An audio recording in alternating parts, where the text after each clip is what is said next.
الحمدللہ رب العالمین والصلاة والسلام علی محمد الامین اعوذ باللہ من الشیطان الرجیم بسم اللہ الرحمن الرحیم۔ خواتین و حضرات، اب ہم چوتھے سوال سے متعلق مباحث کا مطالعہ کر رہے ہیں۔ ایک مرتبہ پھر ذہن میں تازہ کر لیجئے کہ اس ساری بحث کی ابتدا یہاں سے ہوئی تھی کہ قرآن مجید کے بارے میں یہ اصول قرار دیا گیا کہ وہ میزان اور فرقان ہے، یعنی اس کی حیثیت کسوٹی کی ہے، ترازو کی ہے، حق و باطل کے درمیان فرق کرنے والی چیز کی ہے۔ وہ اس لیے نازل ہوا ہے کہ اس کے ذریعے سے یقوم الناس بالقسط، لوگ دین کے معاملے میں بالکل ٹھیک انصاف پر قائم ہو جائیں۔ تو جب اس کی یہ حیثیت ہے اور وہ اس طرح فیصلہ کرنے کے لیے آیا ہے تو پھر اس کو یہی ہونا چاہیے، میزان اور فرقان ہی ہونا چاہیے۔ لیکن اس پر 4 سوالات پیدا ہوئے، جن میں سے 3 سوالات کا ہم مطالعہ کر چکے ہیں۔ یعنی پہلا سوال یہ پیدا ہوا کہ اس میں قرأتوں کے اختلافات ہیں، اس کے بعد اس کی یہ حیثیت کیسے قائم رہ سکتی۔ دوسرا یہ کہ بہت سے لوگ یہ کہتے ہیں کہ الفاظ کی دلالت تو اپنے مفہوم پر ظنی چیز ہوتی ہے، تو ایک ظنی چیز کی بنیاد پر حتمی بات کیسے کہی جا سکتی ہے۔ اور تیسرا یہ تھا کہ اس میں تو محکم آیات بھی ہیں اور متشابہ آیات بھی ہیں، تو جب محکم اور متشابہ آیات کے معنی کوئی نہیں جان سکتا تو پھر اس کے بعد کیسے تعین سے کہا جا سکتا ہے کہ یہ بات فی الواقع کسی طرح ہے۔ بات واضح ہوتی ہے کہ جو جیسے میں نے پچھلا سوال کیا تھا کہ تشابہ کا جو فعل ہے اس کا اصل مطلب جو ہے وہ ملتا جلتا ہونا ہے، اور آپ نے شاید پچھلی دفعہ یہ کہا تھا کہ اسی مفہوم میں یہ اس آیت میں بھی استعمال ہوا ہے، مگر اس فٹ نوٹ سے یہ معلوم ہوتا ہے کہ جیسے یہ 2 اسی مفہوم میں نہیں، اس مفہوم سے ترقی کر کے استعمال ہوا ہے، یعنی اس مفہوم کا ایک خاص شیڈ ہے جس میں استعمال ہوا ہے۔ جب کوئی چیز ہم رنگ ہوتی ہے، جب کوئی چیز ملتی جلتی ہوتی ہے تو ملتے جلتے ہونے کا ایک پہلو یہ ہے کہ یہ 10 انسان ہیں، یہ ملتے جلتے ہیں، اور ایک ایک کسی چیز کو اس کی ملتی جلتی چیز سے ملا کر بیان کرنا، یہ اس معنی میں استعمال ہوا ہے، یعنی اس سے یہ مفہوم ترقی کر گیا ہے۔ یہ کیا اس کا لازم ہے یا ترقی استعمال ہے، یعنی ایک لفظ جب ایک مفہوم میں آتا ہے تو اس کے استعمالات پیدا ہونے شروع ہو جاتے ہیں، یعنی وہ استعمالات ہیں، مفہوم وہی ہے، ہم آہنگ ہونا، ہم رنگ ہونا، ملتا جلتا ہونا۔ تو جب ہم تشبیہ دیتے ہیں تو کیا ہوتا ہے، میں نے اس کی توضیح کی تھی کہ اس میں کیا چیز ہوتی ہے۔ اب یہ دیکھیے نا کہ تشبیہ لفظ کے معنی کیا ہے، ایک چیز کو دوسرے سے ملتا جلتا قرار دینا۔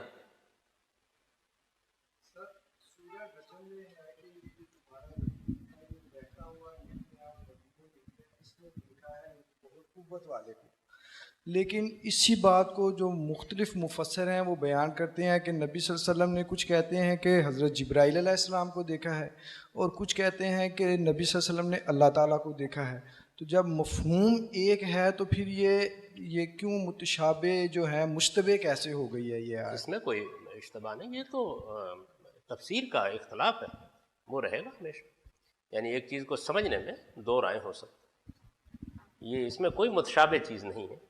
تو ایک بیان ہے، اس بیان کے بارے میں ایک آدمی یہ کہہ سکتا ہے کہ اس میں جن کو دیکھا وہ اللہ تعالیٰ ہے، دوسرا کہہ سکتا ہے کہ یہ جبریل امین ہے۔ اب اس کا فیصلہ سیاق و سباق سے ہو جائے گا، یعنی یہ کوئی متشابہ چیز نہیں۔ تو ہم اس وقت جس بحث کو شروع کر رہے ہیں وہ چوتھے سوال سے پیدا ہوئی ہے، یعنی چوتھا سوال یہ تھا کہ ایسی بہت سی چیزیں ہمارے فقہا بیان کر دیتے ہیں جس میں وہ یہ کہتے ہیں کہ قرآن مجید نے یہ بات کہی تھی، اور دیکھیے فلاں حدیث نے اس کے مفہوم میں یہ تبدیلی کر دی، یہ تغیر کر دیا۔ میں نے یہ عرض کیا تھا کہ اس کے لیے کچھ خاص اصطلاحات ہیں۔ ایک اصطلاح نسخ کی ہے، یعنی یہ بحث کی جاتی ہے کہ حدیث قرآن کو منسوخ کر دیتی ہے، قرآن کو منسوخ کر دیتی ہے، یعنی قرآن کے مدعا کو منسوخ کر دیتی ہے۔ قرآن مجید نے ایک بات کہی اور حدیث نے آ کر اس کے مفہوم میں تبدیلی کر دی، وہ مفہوم ختم کر دیا، ایک دوسری بات آ کے بتا دی۔ میں اس کی ان کے نقطہ نظر سے کچھ مثالیں دے رہا ہوں، یعنی میرا نقطہ نظر تو واضح ہو جائے گا، اس کے بعد ان کے نقطہ نظر سے اس کی مثالیں دے رہا ہوں۔ مثلا وہ ایسے بیان کریں گے کہ دیکھیے جی بات یہ ہے کہ قرآن مجید نے یہ کہا کہ تم اپنے مرنے کے وقت وصیت کرو، یہ حکم دیا اللہ تعالیٰ نے، اور ان الفاظ میں حکم دیا کہ کتب علیکم الوصیہ، یعنی تم پر لازم کیا گیا ہے کہ تم وصیت کرو۔ اس اصرار کے ساتھ یہ بات کہی.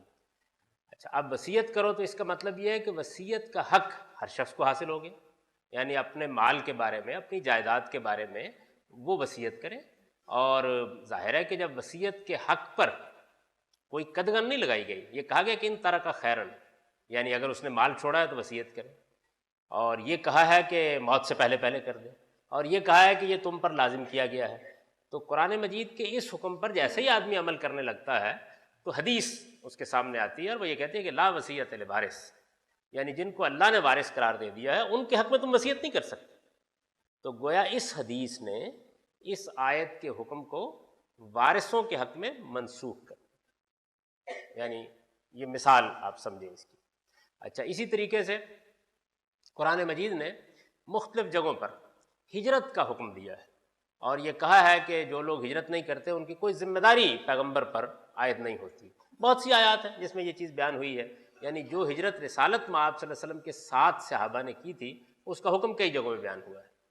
اچھا، اب وہ یہ کہتے ہیں کہ یہ جو آیت ہے ہجرت کی، یہ تو حکم بیان کر رہی ہے کہ آدمی کو ہجرت کرنی چاہیے اور ہجرت کر کے دارالاسلام میں آ جانا چاہیے، لیکن حدیث یہ بتاتی ہے کہ لا ہجرت بعد الفتح، یعنی فتح مکہ کے بعد اب کوئی ہجرت نہیں رہی. تو اس نے آ کے گویا ہجرت کا جو حکم ان آیات میں بیان ہوا ہے اس کو منسوخ کر دیا، اس حکم کو ختم کر دیا. تو یہ نسخ جس کو کہا جاتا ہے، یعنی حکم کے اندر ایسی تبدیلی کر دی کہ حکم ایک طرح سے ختم ہو گیا. اچھا، اسی کے بعض پہلوؤں کو تحدید اور تخصیص اور تقیید کی اصطلاحوں میں بیان کیا جاتا ہے. میں یہ اصطلاحیں اس سے پہلے بیان بھی کر چکا ہوں، اس کی وضاحت بھی کر چکا ہوں. یعنی ایک بات کہی گئی تو اس بات کے کسی حصے کو خاص کر دیا گیا. مثال کے طور پر یہ کہا گیا کہ چور مرد اور عورت کے ہاتھ کاٹ دو، تو حدیث نے آ کر یہ بتایا کہ چوری اگر اتنی مقدار کی ہو تو اس پر ہاتھ نہیں کاٹا جائے گا. تو یہ کیا ہوا؟ یہ گویا اس آیت پر قید لگا دی گئی، تو تقید ہو گئی، قید لگا دی نا، شرط عائد کر دی گئی، تو یہ تقید ہو گئی اس کی. قرآن مجید نے یہ کہا کہ بدکار عورت اور مرد کو 100 کوڑے مارو. حدیث نے آ کر یہ بتایا کہ یہ جو حکم ہے یہ تو اصل میں صرف کنوارے بدکاروں کے لیے ہے. یہ کیا ہوا؟ یہ آیت کی کنواروں کے ساتھ تخصیص ہو گئی، یعنی اس کو اس کے ساتھ خاص کر دیا گیا. تو یہ جتنی بھی چیزیں ہیں ظاہر ہے کہ یہ مفہوم کو متغیر کر دیتی ہیں.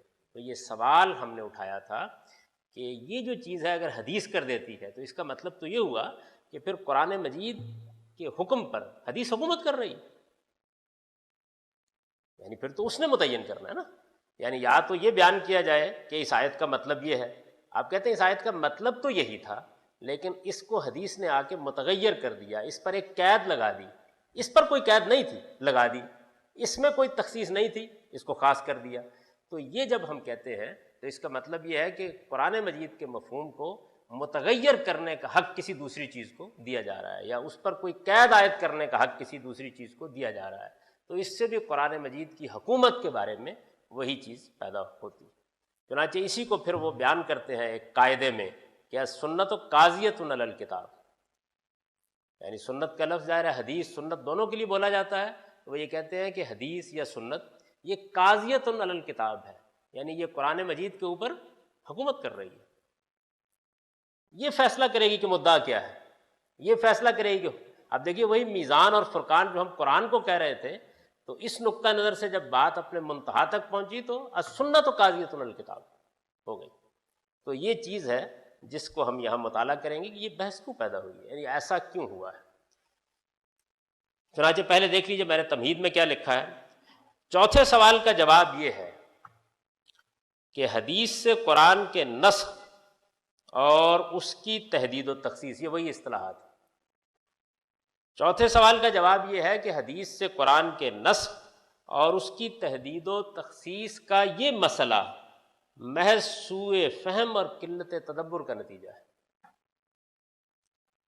یعنی یہ جو مسئلہ پیدا ہوا ہے اس کے دو اسباب ہیں. جیسے ہم نے اوپر دیکھا نا کہ اوپر اللہ تعالیٰ نے دو اسباب بیان کیے کہ وہ لوگ جو متشابہات کے درپے ہوتے ہیں، یا تو فتنہ ہوتا ہے طبیعت میں، اور یا یہ کہ انسان کا جو فطری تجسس ہے کسی چیز کی حقیقت کو جاننے کا، اس کا غلبہ ہو جاتا ہے اور وہ اپنے حدود کو پہچانے بغیر اس کے درپے ہو جاتا ہے.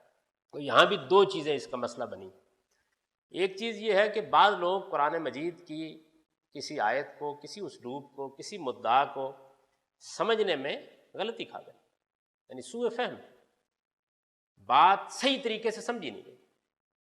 جب بات صحیح طریقے سے سمجھی نہیں گئی تو ظاہر ہے کہ اس کے بعد مسائل پیدا ہو جائیں گے۔ یعنی آپ نے پہلے ایک چیز کا مطلب ہی غلط سمجھ لیا، تو اب اس کے بعد جو بھی ہو جائے اس میں۔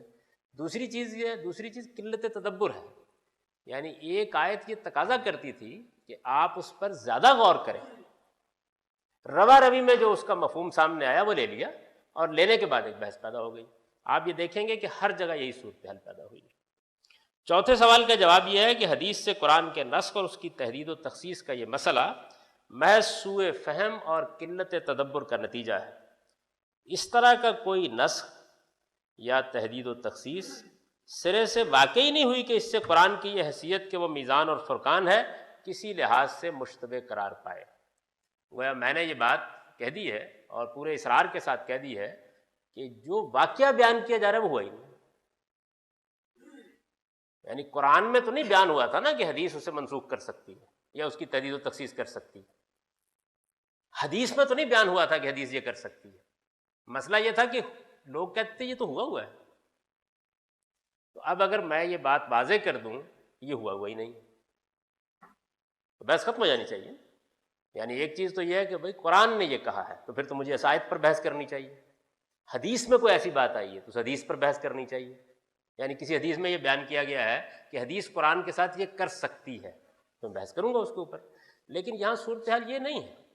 یعنی آپ اس کی ساری بحثیں پڑھ لیں، اصول کی سب کتابوں کا مطالعہ کر لیں، بڑی نازک بحثیں اس میں تحدید اور تخصیص میں کی گئی ہیں اور بڑی عمدہ بحثیں ہیں، ان سب کا مطالعہ کرنے کے بعد آپ اطمینان سے یہ بات کہہ سکتے ہیں کہ یہ معاملہ اصل میں واقعے سے پیدا ہوا ہے۔ چنانچہ مثال کے طور پر آمدی کی تحدید اور تخصیص میں بحث نکالیں، یہ اس فن کی بڑی کتابوں میں سے، تو وہ کہیں گے کہ حدیث قرآن کو منسوخ کرتی ہے یا حدیث قرآن کی تحدید کرتی ہے یا حدیث قرآن کی تخصیص کرتی ہے، یہ اسٹیٹمنٹ دیں گے، یہ بیان دیں گے، اس کے بعد لکھیں وقت وقع ایسا ہوا ہے، یعنی چونکہ ہوا ہے اب کوئی چارہ نہیں ہے اس کے سوا کہ اس کو مان لیا جائے۔ تو میں یہ کہتا ہوں کہ ایسا نہیں ہوا، یعنی ساری جو عمارت قائم کی گئی تھی وہ ایک واقعے سے قائم کی گئی، یا آپ کہیے کچھ واقعات سے قائم کی گئی۔ تو جب میں یہ کہتا ہوں کہ نہیں واقعہ ہوا تو اس کا مطلب یہ ہے کہ پھر اس کے بعد کسی اور استدلال کی ضرورت باقی نہیں رہ جاتی۔ قرآن کے بعض اسالیب اور بعض آیات کا موقع و محل جب لوگ سمجھ نہیں پائے تو ان سے متعلق نبی صلی اللہ علیہ وسلم کے ارشادات کی صحیح نوعیت بھی ان پر واضح نہیں ہو سکتی۔ یعنی چند آیات ہیں قرآن مجید کی جن کا صحیح موقع و محل کیا ہے، جن کا صحیح مدعا کیا ہے، اس کو سمجھنے میں غلطی ہو گئی، اور جب وہ غلطی ہو گئی تو رسول اللہ صلی اللہ علیہ وسلم نے اس سے متعلق جو بات کہی تھی وہ بھی سمجھ میں نہیں آئی۔ اب جب پہلی بات سمجھ میں نہیں آئی تو دوسری بھی نہیں آ سکتی تھی، اور جب پہلی اور دونوں باتیں سمجھ میں نہیں آئیں تو پھر باہمی تعلق جو دریافت کیا جائے گا وہ نسخ یا تحدید اور تخصیصی کا ہو جائے گا، یعنی واقعہ یہ ہو جائے گا پھر اس کے نتیجے میں۔ اس طرح کی جتنی مثالیں بالعموم پیش کی جاتی ہیں ان سب کا معاملہ یہی ہے، ذیل میں ہم ان میں سے ایک ایک کو لے کر ان کے بارے میں اپنا یہ نقطہ نظر وضاحت کے ساتھ بیان کی جاتے ہیں۔ یعنی اس معاملے میں اصل میں نہ کوئی آیت ہے قرآن مجید کی جو بطور قاعدہ کلیہ کے یہ بات بیان کر رہی ہو کہ دیکھو یہ قرآن نازل ہو گیا ہے اور اب اس میں تبدیلی یا تغیر کا اختیار پیغمبر کو حاصل ہے، وہ کر دے گا۔ اگر تو اس طرح کی کوئی آیت ہوتی تو پھر یہ مسئلہ قرآن سے اٹھا ہوا ہوتا۔ اچھا، اسی طرح یہ بھی ہو سکتا تھا کہ کسی حدیث میں یہ بات بیان کر دی گئی ہوتی اور اس کی بنیاد پر ایک قاعدہ کلیہ قائم کیا گیا ہوتا، ایسا بھی نہیں ہے، یعنی کوئی ایسی حدیث نہیں ہے۔ اور جو ایک روایت بیان کی جاتی ہے وہ اگرچہ کوئی صحیح روایت نہیں ہے لیکن وہ الٹ ہے، یعنی وہ اس کے بالکل برعکس اس روایت میں یہ بیان کیا گیا ہے کہ میری کوئی بات قرآن مجید کے اندر کوئی تبدیلی نہیں کر سکتی، قرآن مجید اپنے احکام کے معاملے میں خود ہی فیصلہ کن ہے۔ یعنی جو روایت ہے وہ بھی یہ ہے، اگرچہ وہ روایت کوئی صحیح روایت نہیں ہے یعنی محدثین کی اصطلاح میں، لیکن اگر کوئی ہے تو وہ بھی الٹ ہے۔ تو اس طرح کی کوئی چیز نہ قرآن میں ہے نہ حدیث کے ذخیرے میں پائی جاتی ہے۔ اب یہ نہیں پائی جاتی تو اس کا مطلب یہ ہے کہ مسئلہ سارا واقعے سے پیدا ہوا ہے، اور واقعے کی الجھن اگر دور کر دی جائے تو پھر اس مسئلے کو بھی ختم ہو جانا چاہیے۔ یعنی یہ اس معاملے میں میرے نزدیک استدلال کا اصل مقدمہ ہے، یہ صورتحال ہے۔ اچھا، اب اس سے پہلے کہ ہم اس کا مطالعہ کریں، تھوڑا سا یہ دیکھ لیجئے کہ اس میں کیسی کیسی پیچیدگیاں پیدا ہوئی ہیں، تاکہ اس کی وہ نوعیت بھی سامنے رہے جب اس کو بیان کیا جائے۔ ہمارے ہاں ظاہر بات ہے کہ یہ معاملہ زیادہ تر پیدا ہوا ہے احکام کی آیات میں، یعنی ایک تو قرآن مجید میں انذار کے، بشارت کے مضامین ہیں، قرآن مجید اتمام حجت کرتا ہے، قرآن مجید اللہ تعالیٰ کی ذات و صفات کا تعارف کراتا ہے، قرآن مجید اور بہت سی چیزیں بیان کرتا ہے، تو ان میں یہ مسئلہ نہیں پیدا ہوتا، یعنی ان میں تو یہ بحث پیدا نہیں ہوتی۔ یہ احکام کی چند آیات ہیں، احکام کی ان آیات کے بارے میں کچھ روایات ہیں، ان روایات سے یہ مسئلہ پیدا ہو جاتا ہے، یعنی ان روایات میں اسی حکم کے بارے میں جو بات بظاہر بیان کی گئی ہے وہ لوگوں کو ایسے لگتا ہے کہ جیسے قرآن کے مدعا میں تغیر کر رہی ہے، کیونکہ یہ احکام سے متعلق مسئلہ ہے تو اصلاً یہ مسئلہ پھر جس علم سے متعلق ہے ہمارے ہاں، ہماری تاریخ میں، وہ فقہ کا علم، یعنی باقی لوگ تو اس میں کچھ علمی بحث کر لیں گے، فقہ کا مسئلہ ہے تو اصول فقہ کے ماہرین اس پر پھر اصولی بحث کریں گے، اور اصول فقہ میں دو اسکول ہیں ہمارے ہاں، دو مدرسہ ہے فکر ہے، ایک مدرسہ فکر ہے جو فقیہانہ طریقے سے بحث کرتا ہے، اور ایک مدرسہ فکر ہے جو کلامی طریقے سے بحث کرتا ہے، یعنی فلسفیانہ طریقے سے بحث کرتا ہے۔ ہمارے ہاں اس کو کلامی طریقہ کہا جاتا ہے، علم کلام سے یہ چیز مستعار لی گئی ہے، یعنی جس میں فلسفیانہ مقدمات قائم کر کے اصول پر گفتگو کی جاتی ہے۔ تو دونوں طرح کے لوگ ہیں، تو دونوں طرح کے لوگ جو ہیں وہ بطور واقعہ اس پہ بحث کرتے ہیں اور پھر اس سے اصولوں کا استخراج بھی کرتے ہیں۔ اچھا، اب یہ سوال جب پیدا ہو گیا، یعنی دیکھیے نا انہوں نے اس کو کس زاویے سے دیکھا، ہوا تو واقعے سے پیدا ہوا کہ یہ قرآن کی آیت ہے، اس کے متعلق یہ روایت ہے، اس آیت سے جو بات بظاہر سمجھ میں آتی ہے، روایت یا تو اس کو ختم کر رہی ہے جو بات سمجھ میں آتی ہے، یا اس پر کوئی قید لگا رہی ہے، یا اس کی کوئی حد بندی کر رہی ہے، یا اس کے کسی عام کو خاص کر رہی ہے، یعنی یہ تو واقعہ ہوا نا، ایک واقعہ ان کے نزدیک ہو گیا۔ اب اس واقعے کے ہو جانے کے بعد یہ سوال پیدا ہوا کہ قرآن تو اللہ کی کتاب ہے، یہ تو اللہ تعالیٰ کی وحی ہے، اور اس کے ذریعے سے اللہ تعالیٰ نے اپنے پیغمبر کو ہدایت دی ہے، تو یہ کیسے ہو سکتا ہے؟ یعنی یہ سوال پیدا ہوتا ہے نا، یہ کیسے ہو سکتا ہے؟ یہ بات سمجھ میں نہیں آئی، واقعہ ہو گیا ہے ان کے نزدیک، یہ کیسے ہو سکتا ہے؟ پھر اس کا وہ ایک اصولی جواب دیتے ہیں، وہ اصولی جواب یہ دیتے ہیں کہ قرآن وحی ہے۔ کون سی وحی ہے؟ ان کی اصطلاح میں مطلوب وحی ہے، اور حدیث بھی وحی ہے۔ وہ کون سی وحی ہے؟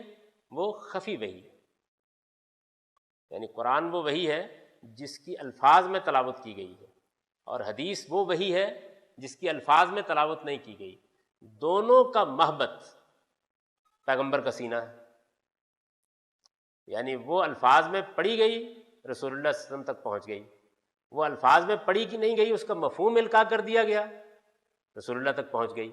الفاظ میں پڑھی گئی تو اب دیکھیے ایک نازک مقام ہے اس میں، الفاظ میں پڑھی گئی تو مسئلہ فہم کا ہے، اور اس فہم میں پیغمبر اگر کوئی غلطی کر دیتا ہے تو چونکہ وہ اللہ کا پیغمبر ہے اور اللہ تعالیٰ نے اس کی حفاظت کی ذمہ داری لی ہے تو وہ تصحیح کر دے گا۔ تو اگر وہی خفی ہے اور اس کی بنیاد پر پیغمبر نے کوئی بات کہی ہے، کہی تو اپنے الفاظ میں ہے، اگر وہ غلط کہہ دی ہے تو اس کی بھی تصحیح ہو جائے گی۔ تو اس کا مطلب یہ ہوا کہ منطقی نتیجے کے اعتبار سے دونوں چیزیں ہم پلہ ہو گئی ہیں، اور جب ہم پلہ ہو گئی ہیں تو اگر قرآن مجید کے اندر تغیر کر سکتا ہے، اس کی کسی حکم کو منسوخ کر سکتا ہے، اپنے کسی حکم کو حدیث بھی کر سکتا ہے۔ یعنی یہ ہے اصل میں استدلال کا جو انہوں نے طریقہ اختیار کیا ہے۔ اب یہ کون کریں گے؟ اصول فقہ کے ماہرین کریں گے، یعنی انہوں نے ایک واقعے کو پھر لوگوں کے لیے قابل قبول بنانا چاہا۔ اچھا، اب اگلی مصیبت ہو گئی، یعنی یہاں تک تو بات اصول میں ذرا منطقی ہو گئی کہ بھائی وہ بھی وہی ہے، وہ بھی وہی ہے، دونوں کا محبت پیغمبر کا سینہ ہے، دونوں میں اگر کوئی مدعا میں غلطی ہوتی ہے تو پیغمبر کی تصحیح کر دی جائے گی، تو اس لیے نتیجے کے اعتبار سے دونوں برابر ہو گئے۔ جب دونوں برابر ہو گئی ہیں تو کوئی حرج نہیں اس میں، اگر قرآن تو کرتا ہے نا، بعض اس نے اپنے احکام میں تغیر کیا ہے، تو اگر قرآن کر سکتا ہے تو اصل میں یہ وحی سے وحی کا نسخ ہے، وحی سے وحی کی تحدید ہے، وحی سے وحی کی تخصیص ہے، اس سے کوئی فرق واقع نہیں، یعنی اس پر کوئی تردد نہیں ہونا چاہیے، وہ کہنا یہ چاہتے ہیں۔ یہ مقدمہ جو ہے اس کو قائم کر لینے کے بعد اب ظاہر ہے کہ اگلا قدم اٹھتا ہے، اگلا قدم یہ اٹھتا ہے کہ وہ تو رسول اللہ نے چلیے جی مان لیا کہ ان کے سامنے ایک بات وحی خفی سے آئی اور بیان کر دی، لیکن ہم تک پہنچنے کے معاملے میں پھر ایک تفاوت واقع ہو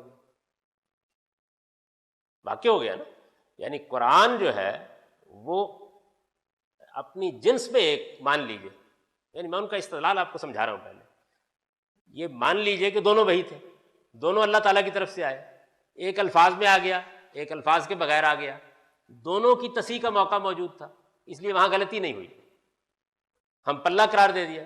اب ہم تک پہنچنا نا اس نے، تو جب ہم تک پہنچے گا تو قرآن اجماع و تواتر سے پہنچا ہے، اور وہ وحی خفی جو حدیث میں ہے وہ اخبار احاد سے پہنچی۔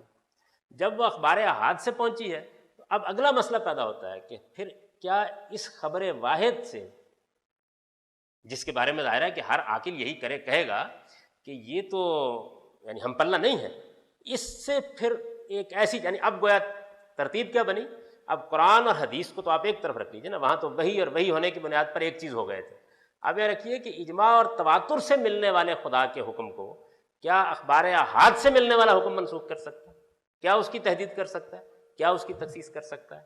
یہ سوال پیدا ہوا، اور جب یہ سوال پیدا ہوا تو اب اس کے بعد دیکھیے کہ کس طریقے سے اس کو ہمارے فقہا نے اور ہمارے اسلاف نے کیسے حل کیا اس مسئلے کو۔ اس میں پھر مختلف نقطہ نظر بن گئے، یعنی پہلی بات جو ہے اس پر بحث نہیں ہے، اور پہلی بات ان کے ہاں اس طریقے سے زیر بحث بھی نہیں آئی، یہ بات کے اصولین نے اس کو پھر اس طرح سے بیان کیا ہے۔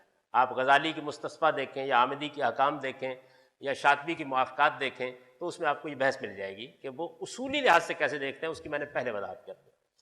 اب اگلا مسئلہ وہ پیدا ہو گیا، یہ جو ہمارے فقہا ہیں ظاہر ہے کہ ان میں سے کسی نے بھی رسول اللہ کا زمانہ تو نہیں پایا نا، یعنی یہ تو اب بعد میں بیٹھے ہوئے ہیں، اور اب ان کے سامنے مسئلہ اصل میں پہلی صورت میں نہیں دوسری صورت میں، یعنی اجماع اور تواتر کی ساتھ منتقل ہونے والی وحی ایک طرف ہے، اور اخبار احاد، میں انہی کی بات کو آگے بڑھا رہا ہوں، اخبار احاد کی بنیاد پر ملنے والی وحی دوسری جانب۔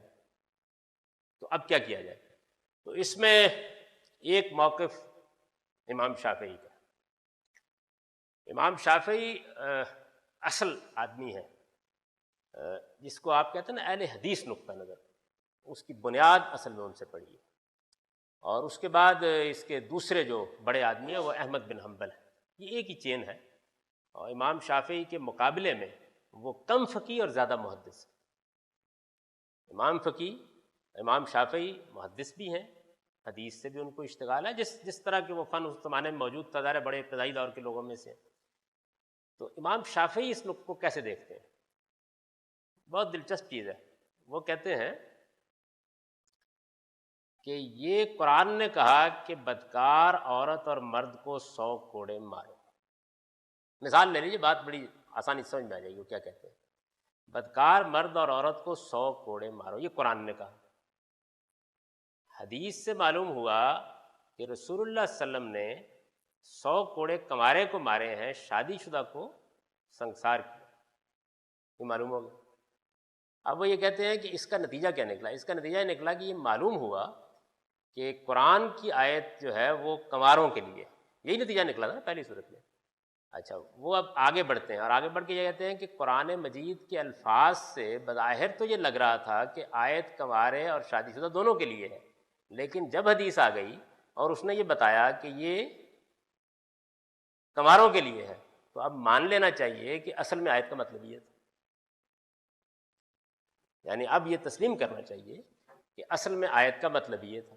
اور چونکہ قرآن مجید نے یہ کہا ہے کہ پیغمبر قرآن کی شرح و وضاحت کرتا ہے تو یہ کچھ نہیں ہے، یہ نسخ نہیں ہے، یہ کوئی تحدید نہیں ہے، یہ کوئی تخصیص نہیں ہے، یہ ہمارے فہم کا قصور ہے کہ ہم یہ سمجھ بیٹھے تھے کہ آیت دونوں کے لیے ہے، حدیث نے بتا دیا تو اصل میں نہ نسخ ہوا ہے، نہ تحدید ہوئی ہے، نہ تخصیص ہوئی ہے، یہ شرح ہے۔ تو بھائی شرح پہ اعتراض کیا؟ یعنی پیغمبر سے بڑھ کر پھر کون شرح کرے گا؟ کون بتائے گا کہ قرآن مجید کا مفہوم اور مدعا کیا ہے؟ یعنی وہ مسئلے کو اس طرح سے لے۔ امام شافعی کا جو موقف ہے اس کی میں نے وضاحت کی، اور یہی موقف پھر بعد میں لوگوں کے ہاں قبول عام حاصل کرتا چلا گیا۔ عام طور پر لوگ اس کو اسی طرح پھر بیان کرنے لگ گئے، اور شوافع کے اسکول ہی کی بنیاد کے اوپر ہمارے موجودہ زمانے میں بھی بہت سے لوگوں نے اس معاملے میں لکھا ہے۔ چنانچہ ہمارے نقطہ نظر کے بارے میں جب ایک بڑی بحث پیدا ہو گئی تھی اسی آیت سے متعلق، تو اس میں جن لوگوں نے بھی ہمارے نقطہ نظر پر تنقید کی، انہوں نے زیادہ تر اسی استدلال کو بیان کیا کہ یہ کچھ نہیں ہے، یعنی یہ بیان ہے، یہ وضاحت ہے، یہ شرح ہے۔ امام شافعی نے یہ نقطہ نظر اختیار کیا، اور بڑے زور کے ساتھ اپنے کتاب الرسالہ میں اس کی تردید کی کہ ایسا نہیں ہوتا، نسخ نہیں ہوتا، یہ کیسے ہو سکتا ہے؟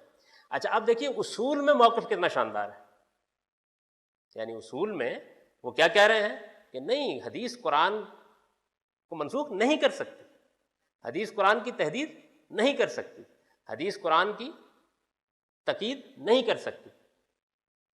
اب جیسے ہی آپ عملی اطلاق میں آئے تو آپ نے کیا کہا کہ بھئی یہ تو کر رہی ہے، وہ کہ نہیں کر رہی، یہ اصل میں وضاحت کر رہی ہے، شرح کر رہی ہے، یہ اس کا مدعا بیان کر رہی ہے۔ آپ نے کہا کہ بھئی یہ مدعا نہیں نکلتا الفاظ سے۔ وہ کہتے ہیں کہ یہ آپ کا قصور فہم ہے، یعنی جب پیغمبر نے نکال دیا تو نکلتا۔ اچھا یہ غلطی کیسے ہوئی؟ یعنی بظاہر لگتا ہے کہ بھئی ایک بات جو ہے وہ اگر نہیں ہے تو یہ کیسے ایسے ہو سکتا ہے؟ اب میں آپ کو اس کے بارے میں بتا دوں یہ غلطی ہوتی کیسے ہے۔ یعنی ایسے نہیں ہوتا کہ کوئی بظاہر مزے کا خیز لگنے والی بات کیسے بنتی کیسے ہے۔ دیکھیے میں اس کی ایک عام زندگی سے آپ کو مثال دیتا ہوں۔ استاد نے طلباء سے یہ کہا کہ تم سب کل 7 بجے لازماً پہنچو۔ اگر کوئی طالب علم کل 7 بجے نہیں آئے گا، کل صبح 7 بجے نہیں آئے گا تو اس کو 50 روپے جرمانہ کر دیا جائے گا۔ یعنی اب ایک حکم بیان ہوا، پھر اس حکم پر خلاف ورزی کی صورت میں ایک سزا بھی بیان ہوئی۔ اب گویا اس جملے نے ایک پوری قانونی صورت اختیار کر لی۔ قانونی صورت کیا بنی کہ جو طالب علم اس کلاس کا کل 7 بجے نہیں آئے گا اس کو 50 روپے جرمانہ ہو جائے گا۔ بات واضح ہو گئی، یہ استاد کا حکم ہے۔ اب اس کو آپ قانون کی زبان میں ڈھال لیجیے، جیسے میں نے اس کو اس میں تبدیل کر دیا کہ کل 7 بجے جو طالب علم نہیں آئے گا اس کو 50 روپے جرمانہ کر دیا جائے گا۔ اب ہوا کیا، اگلے دن ایک طالب علم سستی کی وجہ سے نہیں آیا، جرمانہ ہونا چاہیے نا، یعنی اس نے حکم کی خلاف ورزی کر دی۔ واضح بات، ایک طالب علم کو کوئی مسئلہ پیش آ گیا، انہوں نے کہا چلیں چھٹی کر لیتے، لیکن کوئی معقول ایسی بات نہیں تھی۔ اس کا کیا کرنا چاہیے؟ استاد کی ثوابدید پر ہو گیا نا، چاہے تو جرمانہ کرے چاہے تو نہ کرے، ادھر کو مانے۔ ایک طالب علم گھر سے نکلا 6 بجے، بالکل ٹھیک وقت پہ نکلا، اور جیسے ہی وہ یونیورسٹی کے قریب پہنچا اس کا شدید حادثہ ہوا، لوگ اس کو اٹھا کے ہسپتال میں لے گئے۔ جرمانہ ہونا چاہیے؟ نہیں ہونا چاہیے، واضح بات ہے کہ نہیں ہونا چاہیے، مطلب عقل کہتی ہے نہیں ہونا چاہیے، یعنی قانون سے۔ اچھا اب یہ دیکھیے، اب اس کو الٹ دیجیے۔ جب استاد نے یہ کہا کہ تم میں سے ہر طالب علم کو کل 7 بجے آنا ہے، تو اصل میں اس کے اندر معذوری اور مجبوری کی تخصیص موجود تھی۔ اس کو کہتے ہیں تخصیص بالعقل، یعنی یہ تو اصل میں کیا خوبصورت طریقے سے اس کو بیان کیا ہے امام شاطبی نے کہ یہ جو چیز اس کے اندر مضمر تھی، یعنی یہ مثال میں نے آپ کو دی، یہ جو چیز مضمر تھی کہ کل کو وہ جو اس حکم میں وہ طالب علم شامل ہی نہیں ہے کہ جس کا ایکسیڈنٹ ہو جائے گا، تو وہ اس کو بیان کریں گے کہ اصل میں جب یہ حکم پیدا ہوا تھا تو اس کی پیدائشی کے وقت یہ تخصیص اس کے اندر موجود تھی۔ یعنی اب اگر کوئی آدمی یہ کہتا ہے، قانون کی کتاب میں یہ لکھتا ہے کہ کل سب طالب علم آئیں گے 7 بجے، جو نہیں آئے گا اس کو 50 روپے جرمانہ ہوگا، اور اس کے بعد نیچے لکھتا ہے کہ جس طالب علم کا ایکسیڈنٹ ہو جائے اور وہ اسپتال چلا جائے اس کو نہیں ہوگا، تو یہ اصل میں کوئی نسخ نہیں ہے. یہ کیا چیز ہے؟ یہ تو اصل میں اس کے اندر مضمر عقلی تقاضا ہے، وہ موجود تھا، اس کو نہیں مانا جا سکتا کہ یہ نسخ ہے. یعنی یہ اصل میں تخصیص بالعقل ہے. مثال آپ نے اس کی لی اور دل کو مطمئن کر لیا کہ اصل میں جب یہ کہا گیا ہے کہ بدکار عورت اور مرد کو 100 کوڑے مارو قانون میں، اور نیچے یہ لکھا ہوا ہے کہ یہ کوارے کے لیے، تو اصل میں یہی ہوا ہے. یعنی اصل میں یہی ہوا ہے اور کچھ نہیں ہوا. ہم نہیں سمجھ پائے تھے اس بات کو، حالانکہ وہ پہلی بات ہم نے بڑی آسانی سے سمجھ لی، لیکن یہ نہیں سمجھ میں آتی. تو امام شافعی نے معاملے کو یہاں سے اپروچ کیا ہے، اس جگہ سے انہوں نے اپروچ کیا اس معاملے کو. اچھا، دوسری جانب جو بڑے لوگوں میں ہمارے قدیم لوگوں، امام مالک ان کے مقابل میں بڑے امام ابو حنیفہ ہیں، ادھر ہے نا دو اہل حدیث، امام شافعی اور احمد بن حنبل، اور ادھر 2 فقیہ ہیں، امام مالک اور ابو حنیفہ. امام مالک اور ابو حنیفہ یہ کہتے ہیں کہ بھائی جب قرآن یہ کہتا ہے کہ بدکار عورت اور مرد کو 100 کوڑے مارو، اور اس کے بعد یہ حدیث کہتی ہے کہ شادی شدہ کو نہیں مارے جائیں، یہ قانون اس سے متعلق نہیں ہے، تو نہیں، یہ فضول بات ہے، نسخ ہو گیا ہے. یعنی آپ دیکھیے کہ نسخ ہو گیا ہے. ان کے نزدیک یہ بات وہ نہیں ہے جس کی میں نے ابھی مثال دی، یہ اس طرح کی بات نہیں ہے. وہ تو عقلی تقاضے ہوتے ہیں جو ہر جملے کے اندر موجود ہوتے ہیں، ہر جملے کے اندر موجود ہوتے ہیں.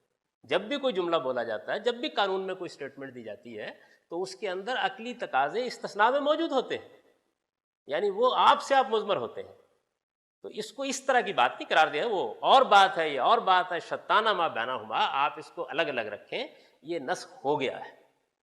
اچھا، ہو گیا ہے، تو اب اس کے بعد اگلا سوال پیدا ہوا، وہی یعنی انہوں نے تو مسئلہ ختم کر دیا تھا نا کہ نہیں ہوا.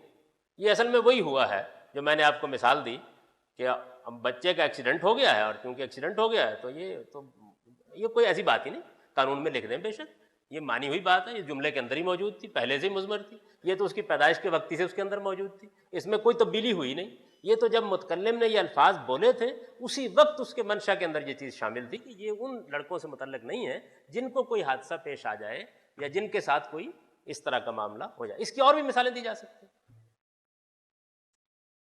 لیکن یہ حضرات کیا کہتے ہیں کہ جی یہ وہ چیز نہیں ہے، یہ تو ہو گیا ہے. اب ہو گیا ہے تو بحث پھر وہیں آ گئی کہ اخبار آحاد سے کیسے ہو گیا.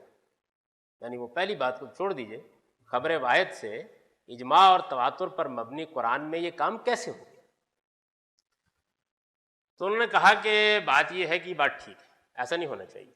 اب دیکھیے دلچسپ صورتحال، پہلے کیا ہوا تھا، یعنی ابتدا میں یہ ہوا تھا کہ اس جگہ سے مسئلے کو حل کر لیا گیا تھا کہ وہ بھی وہی یہ بھی وہی، دونوں کا محبت پیغمبر کا سینہ، دونوں کے اندر غلطی ہوگی تو تصحیح ہو جائے گی.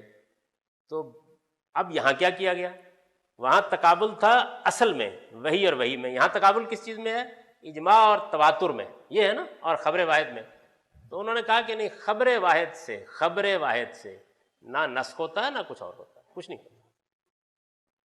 یہ اصل میں قرآن بھی متواتر اور اس کے مقابلے میں سنت بھی متواتر، سنت کی ایک قسم متواتر بھی ہوتی ہے. تو پھر اب کیا ہے، اب متواتر سے متواتر اگر منسوخ کر دیا جائے یا اس میں تبدیلی کر دی جائے تو کوئی مسئلہ نہیں پیدا. اب متواتر ثابت کرنا ہے، ظاہر ہے، تو متواتر ثابت کرنے کے لیے بھی کچھ مسئلے پیدا ہوتے ہیں. پہلا مسئلہ یہ پیدا ہوا کہ ایک تو وہ تواتر ہے جو ہر آدمی کو نظر آ رہا ہوتا ہے، بھائی جنگ صفین ہوئی ہے تو متواتر ہے نا بات، یعنی یہ تو تاریخ کا واقعہ ہے، نیو یارک ایک امریکہ کا شہر ہے، بات متواتر بھی ہے، اجماع بھی ہے اس کے اوپر، یہ تو مسئلہ سادہ ہے. تو اب تمام حدیثیں یا اس طرح کی چیزیں جو ہیں ان کو خبر واحد سے نکال کے متواتر کرنا ایک مشکل کام ہے. اس میں پھر بڑی بحثیں لوگوں نے کی کہ متواتر کیسے کیا جائے. اور کہا اچھا 60 آدمی روایت کریں تو متواتر ہو جائے گی. اور کہا 60 کی کیا قید ہے بھائی، 70 آدمی کریں تو. اور کہا وہ حضرت موسیٰ نے اصل میں اتنے ہی لوگ منتخب کیے تھے. اور کہا 40 آدمی کریں تو متواتر ہو جائے گا. اور اس کی کیا وجہ، انہوں نے کہا کہ آدمی اصل میں بلوغ میں 40 سال کی عمر کو پہنچتا ہے، حضرت موسیٰ کو 40 ہی دن کا چلہ کرایا گیا. اچھا، یہ تو متواتر کرنے کا عمل تھا. اس کی بڑی دلچسپ بحثیں ہیں، یہ میں حدیث جب بیان کروں گا تو بتاؤں گا آپ کو کہ کیسے کیسے لوگوں نے لیا۔ اچھا یہ بھی مصیبت بنتی ہے کہ وہ بعض روایتیں اس پر بھی پوری نہیں اترتی جو یہ کام کر رہی ہوتی ہیں۔ مقدمہ قائم کر لیا گیا، پریمیسز یہ بن گیا ہے کہ اب متواتر کو متواتر سے یہ کام کرانا ہے، تو پھر کیا کیا جائے؟ انہوں نے پھر ایک اور اصطلاح وضع کی، انہوں نے کہا ایک ہوتی ہے خبر متواتر، ایک ہوتی ہے خبر واحد، ایک ہوتی ہے خبر مستفیض۔ خبر مستفیض کیا چیز ہوتی ہے؟ کہ بھائی بات یہ ہے کہ یہ تو بڑا مشکل ہے بتانا کہ یہ اتنے لوگ اس کو روایت کر رہے ہیں، لیکن بڑی مشہور ہے مستفیض۔ اچھا اسی مستفیض کو بعض دوسرے لوگ اس اصطلاح میں ادا کرتے ہیں خبر مشہور، وہ اصطلاح یہ استعمال کر لیتے ہیں۔ تو یہ اصطلاح استعمال کر کے اب انہوں نے قاعدہ یہ بنایا کہ ہم قرآن مجید کو کسی خبر واحد سے منسوخ نہیں کریں گے، اس کے حکم میں کوئی تبدیلی نہیں کریں گے، البتہ خبر متواتر سے کریں گے، خبر مستفیض سے کریں گے۔ کیوں؟ اس لیے کہ دونوں اصل میں ہم پلہ ہو گئے ہیں، یعنی وہ بھی اجماع اور تواتر سے منتقل ہوا ہے، یہ بھی اس سے ملتی جلتی چیز ہے۔ وہاں جیسے وحی اور خفی اور جلی کو کیا گیا تھا نا، برابر کر لیا گیا تھا، تو دوسرے مرحلے میں یہ کام کر لیا گیا۔ اچھا اب اس کو الٹ کر آپ دیکھیے صورتحال کیا ہوئی۔ اگر اصول کے لحاظ سے دیکھیں تو امام شافعی اور احمد بن حنبل کا موقف کیسا اپیل کرتا ہے کہ قرآن کو قرآن کے علاوہ کوئی چیز منسوخ نہیں کر سکتی، ہے نا، اصول کے لحاظ سے بات ٹھیک۔ چنانچہ بڑا مشہور وہ قول ہے جو امام احمد بن حنبل کا نقل کیا جاتا ہے کہ کسی نے امام احمد بن حنبل کے سامنے یہ کہا کہ حدیث قرآن پر قاضی، تو انہوں نے کہا کہ معاذ اللہ لا اجسر ولا ھذا، میں اس کے کہنے کی جسارت بھی نہیں کر سکتا، یہ کیسے ہو سکتا ہے؟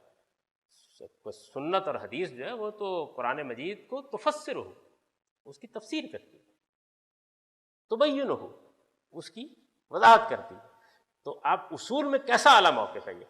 لیکن اس کے بعد اپلیکیشن میں کیا صورتحال پیدا ہوتی ہے کہ ایک ایسی بات کو منوایا جاتا ہے یہ کہہ کے کہ یہ اصل میں وضاحت ہی ہے، یہ شرعی ہے، کہ جو بڑا مشکل ہو جاتا ہے بلکہ ناممکن ہو جاتا ہے۔ سمجھ رہے ہیں نا آپ فرق اس کا؟ اچھا، اور دوسرا موقف جو ہے وہ اصول میں بڑا نامعقول لگتا ہے، یعنی اصول میں یہ ہے کہ کر سکتی، یعنی اصول میں تو یہ کہیں گے نا، مالک اور امام ابو حنیفہ دونوں یہ کہیں گے کہ سنت حدیث، سنت قرآن کو منسوخ کر سکتی، تو کون سی سنت؟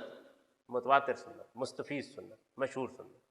یعنی وہاں صورتحال یہ ہے کہ اصول میں موقف بہت ٹھیک لگتا ہے، اپلیکیشن میں جا کر صورتحال سمجھ میں نہیں آتی۔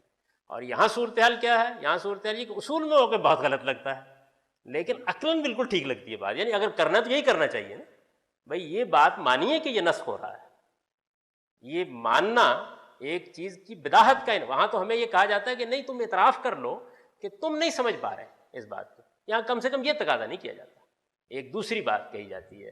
تو یہ جو بحث ہے یہ اصل میں اس کا یہ پس منظر ہے، یعنی اس طریقے سے یہ ہمارے ہاں پیدا ہوئی ہے، اس استدلال کے ساتھ وجود میں آئی ہے، اور اسی استدلال کے ساتھ اس وقت موجود ہے۔ میں نے آپ سے عرض کیا ہے کہ یہ جو کچھ میں نے آپ کے سامنے بیان کر دیا یہ تو قدیم فنی کتابوں میں بڑی تفصیل کے ساتھ بیان ہوا ہے، اس پر بہت بحثیں لوگوں نے کی ہیں۔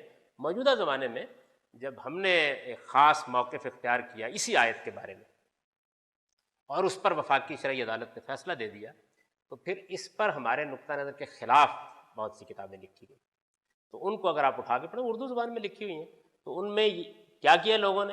ان میں یہ ہے کہ وہ بات تو بڑی مشکل ہو گئی نا کرنی جو امام مالک اور امام ابو حنیفہ کر رہے تھے، دوسری بات لوگوں نے زیادہ تر اختیار کر لی، یعنی حنفیوں نے بھی وہی اختیار کر لی، اس لیے کہ اس کو کہنے میں ذرا زیادہ آسان، اصول میں بڑی ٹھیک لگتی ہے بات، اور یہ کہنے کے بعد ذرا جذباتی فضا پیدا ہو جاتی ہے، مطلب یہ ہے کہ آپ کہیں گے کہ نہیں نہیں سنت قرآن کو، حدیث قرآن کو کچھ نہیں کر سکتی، بات بڑی معقول ہو گئی۔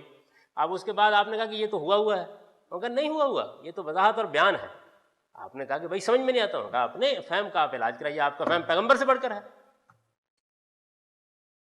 تو آپ یہ دیکھیے کہ بین یہی استدلال ہے جو اس موضوع پر لکھتے ہوئے ہمارے ایک بڑے عالم صلاح الدین یوسف صاحب نے اختیار کیا، یہی استدلال ہے جو ہمارے قدیم رفیق صاحب نے اختیار کیا، یہی استدلال ہے جو اور بہت سے لوگوں نے اس معاملے میں اختیار کیا۔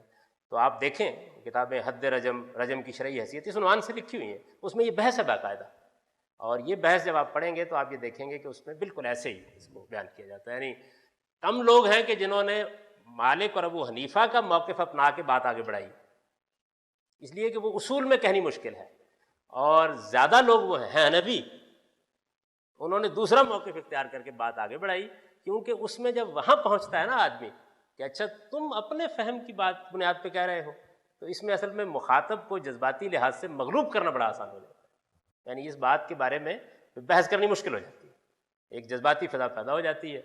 چنانچہ میرے بارے میں یہ محدث کا جو نمبر ابھی چھپا، جس میں بڑی تفصیل سے جو انہوں نے کہنا تھا کہا، پورا نمبر ہے چھاپا انہوں نے، تو اس میں آپ یہ دیکھیے کہ اس میں میرا ایک خاص جملہ جو اسی بحث میں ہے اس کو کوٹ کر کے انہوں نے کہا استغفر اللہ، دیکھیے کیسی بات انہوں نے کہہ دی ہے، اس کے بعد بھی کسی شخص کے اندر ایمان قائم رہ سکتا ہے؟ ظاہر ہے کہ رسول اللہ سے اس کو نسبت دی ہے نا، تو بھائی آپ اپنے فہم کے بارے میں اس ابرام اور اس اصرار میں کھڑے ہیں، تو اس سے مخاطب جو ہے وہ مغلوب ہو کے بات سر آج کل تو بعض بڑے اہل علم جو اہل حدیث ہیں وہ بھی امام ابو حنیفہ اور امام مالک والی بات کرتے ہیں۔ جی ضرور کرتے ہوں گے، میں نے تو جو بحث اس زمانے میں ہوئی اس کا حوالہ دیا ہے، تو اس میں یہ طریقہ اختیار کیا گیا، یعنی ضرور کرتے ہوں گے اپنی بحث میں۔ جب یہ بحث ہمارے ساتھ ہوئی تو لوگوں نے یہ طریقہ اختیار کیا، یہ میں نے بیان کیا۔ تو یہ جناب اس کا پس منظر ہے ساری بحث کا۔ 9 منٹ ہے۔ اب اس پس منظر کو میں نے بیان کر دیا تفصیل کے ساتھ، چونکہ ذرا تھوڑی سی فنی بحث ہے، پیچیدہ بحث ہے، ہم آگے جس میں اب اترنے والے ہیں اس کو پھر ایک مرتبہ ذہن میں تازہ کر لیجئے کہ چوتھے سوال کا جواب یہ ہے کہ حدیث سے قرآن کے نسخ اور اس کی تحدید و تخصیص کا یہ مسئلہ محض سوء فہم اور قلت تدبر کا نتیجہ ہے، یعنی مسئلے پر میرا کمنٹ یہ ہے، اس طرح کا کوئی نسخ یا تحدید و تخصیص سرے سے واقعی نہیں ہوئی کہ اس سے قرآن کی یہ حیثیت کہ وہ میزان اور فرقان ہے کسی لحاظ سے مشتبہ قرار پائے۔ قرآن کے بعض اسالیب اور بعض آیات کا موقع و محل جب لوگ نہیں سمجھ پائے تو ان سے متعلق نبی صلی اللہ علیہ وسلم کے ارشادات کی صحیح نوعیت بھی ان پر واضح نہیں ہو سکی۔ اس طرح کی جتنی مثالیں بالعموم پیش کی جاتی ہیں ان سب کا معاملہ یہی ہے۔ ذیل میں ہم ان میں سے ایک ایک کو لے کر ان کے بارے میں اپنا یہ نقطہ نظر وضاحت کے ساتھ بیان کیے دیتے ہیں۔ یہ میرا اس معاملے میں سٹینڈ ہے، یعنی میں یہ عرض کرتا ہوں کہ بحث جہاں سے پیدا ہوئی تھی وہ اصل میں ایک واقعہ تھا، واقعات کا مجموعہ تھا، تو وہ واقعہ اگر سرے سے ہوا ہی نہیں تو بحث اصل میں بنیاد میں ختم ہو گئی، ایک بات۔ اور دوسرے یہ کہ واقعہ نہ ہونے اور ان کے نزدیک ہونے کی وجہ کیا ہے؟ وجہ وہ ہے جو میں نے بیان کر دی کہ قرآن مجید ایک خاص زبان اپنی رکھتا ہے، خاص اپنا ادب رکھتا ہے، خاص طریقے سے وہ بات بیان کرتا ہے، اس میں تفاحص کر کے اس کی بات سمجھنی چاہیے پہلے وہ کیا کہتا ہے، اور پھر اس کے بعد حدیث بھی اپنی ایک زبان، اپنا ایک پس منظر رکھتی ہے، اس کو بھی سمجھنا چاہیے۔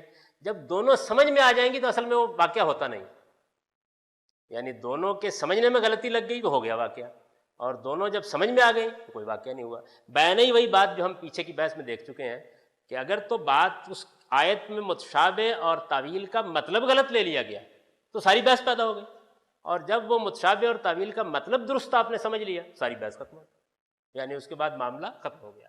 گویا بحث یہاں بھی زبان اور اس کے اسالیب کے فہم سے پیدا ہوئی ہے، تو مسئلہ سوء فہم اور قلت تدبر کا ہے۔ تو اس میں اب جو چیزیں آگے آنی ہیں اس میں میں نے وہ سب مثالیں لے لی ہیں جن مثالوں کو عام طور پر ان 14 صدیوں میں لوگوں نے اس مسئلے میں بطور واقعہ بیان کیا ہے، اور جب ہمارے ساتھ بحث ہوئی تو اس وقت بھی یہی بیان کیا، یعنی انہوں نے یہی چیزیں تھیں جن کو سامنے رکھ دیا۔ اب بھی جب بحث و تمہیز ہوتی ہے تو لوگ انہی چیزوں کو سامنے رکھتے ہیں، ان میں سے ایک ایک کا ہم جائزہ لیں گے چونکہ اب وقت بہت تھوڑا رہ گیا ہے۔ تو آپ اس بحث کے متعلق جو بات واضح نہیں ہوئی، کیونکہ اس میں تھوڑی سی تاریخ بھی ہے، دوسرے لوگوں کا موقف بھی ہے، اس میں کوئی چیز ایسی ہو کہ جو کوئی غلط فہمی پیدا کر رہی ہو تو اس کے بارے میں سوالات کر لیجیے 5-7 منٹ میں، انشاءاللہ باقی بحث ہم اگلی نشست میں کریں گے۔ سوال یہ ہے سر کہ اپنا جیسے چوری ہے اس کی سزا ہاتھ کاٹنا ہے، جی جی اور یہ بدکاری کی سزا صرف درے، اور درے کی بھی آپ کو پتہ ہے جی کہ وہ بڑی اس نشان نہ پڑے، تو یہ بات وہ جرم کے اعتبار سے چوری جو ہے وہ اتنا نہیں ہے جتنا کہ یہ بدکاری تو بہت بڑا جرم ہے۔ یہ تو ہماری اس بحث سے متعلق نہیں ہے سوال،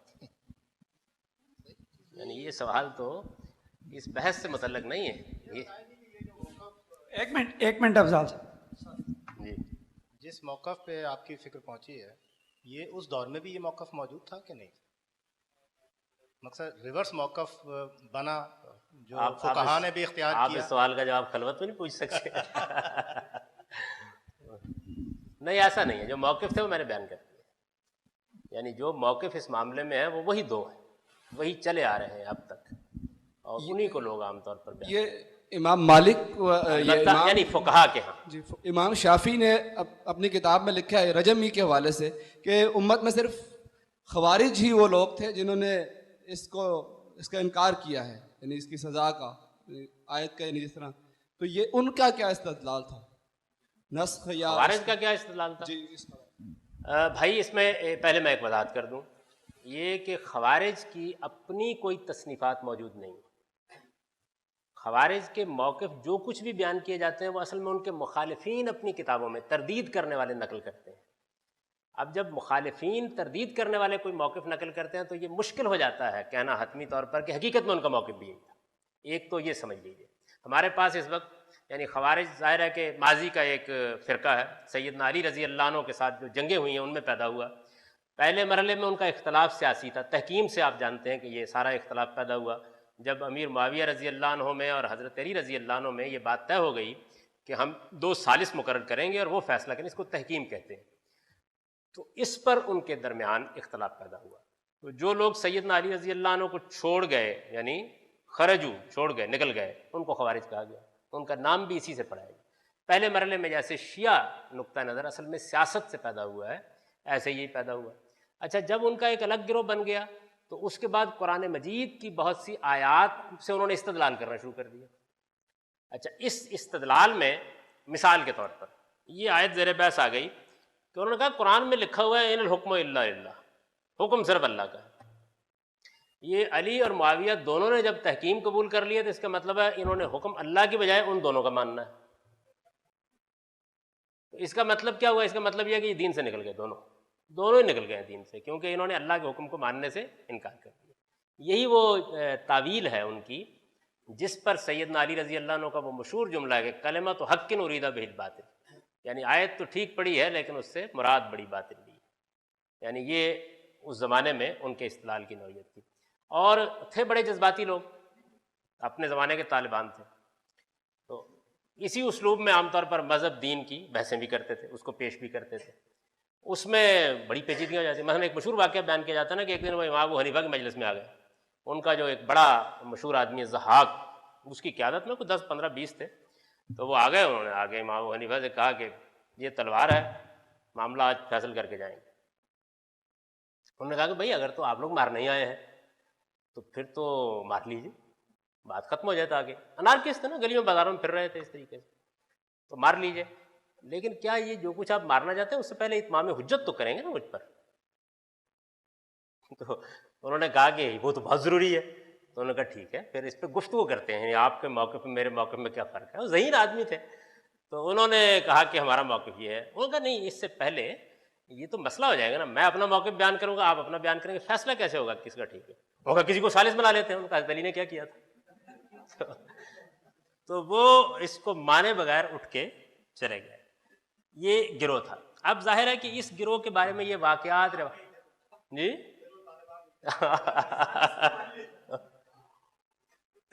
چلے. اب اس کے بعد کیا ہوا وہ دیکھیے، اسی کو یاد کیے ان حکم الا للہ، تاکہ آپ کو مسئلے کی اصل سمجھ میں آ جائے. وہاں سے انہوں نے استدلال کیا جاتا. یہ استدلال بڑھتے بڑھتے جب بہت بڑا تو اس کا جواب دینے کا ایک طریقہ یہ تھا. اس طرح کے انہوں نے 2-3 استدلالات کی، میں نے ایک مثال دی تاکہ بات زیادہ بڑھے نا. جب یہ باتیں کی تو اس کے جواب میں ایک طریقہ یہ تھا کہ یہ کہا جاتا ہے کہ جی آپ قرآن کی آیت کا مطلب ہی غلط بیان کر رہے ہیں. اس کے جواب میں بعض لوگوں نے بعض روایتیں حدیثیں پیش کی. اب حدیثیں جب پیش کی تو وہ ایک نامعقول موقف تھا نا، حدیثیں بالکل ٹھیک تھی، وہ اس موقف کی تردید کر رہی تھی. تو بڑھتے بڑھتے ان کے ہاں لے یہاں پہنچ گئی کہ نہیں، اصل چیز قرآن ہے. یعنی اب یہ ان کے استدلال کا گویا مسئلہ بن گیا. جب یہ مسئلہ بن گیا تو وہی صورتحال پیش آئی جو آپ پیش فرما رہے ہیں کہ انہوں نے کیا کیا. آپ دوسرے لوگوں نے کہا کہ اچھا تم حدیث کے بارے میں یہ کہتے ہو، اصل چیز قرآن ہے، تو اچھا بتاؤ پھر قرآن مجید میں نماز کی رکعتیں لکھی ہوئی. اچھا اس کے بعد بڑھتے بڑھتے بات جو تھی وہ رجم کی سزا کے بارے میں بھی پہنچ گئی کہ یہ قرآن میں تو نہیں ہے، وہاں تو 100 کوڑے کی سزا بیان ہوئی ہے. تو انہوں نے پھر اس کا انکار کر دیا. اب یہ بات واضح ہوگی نا کیسے انکار کیا. یعنی اصل میں انکار ایک ہوتا ہے علمی استدلال سے کرنا، ایک ہے ایک موقف قائم کرنا، پھر اس کی پچ پر جم جانا، پھر اس کے بعد اس کا نتیجہ نکلنا، پھر وہ انکار کر دیں.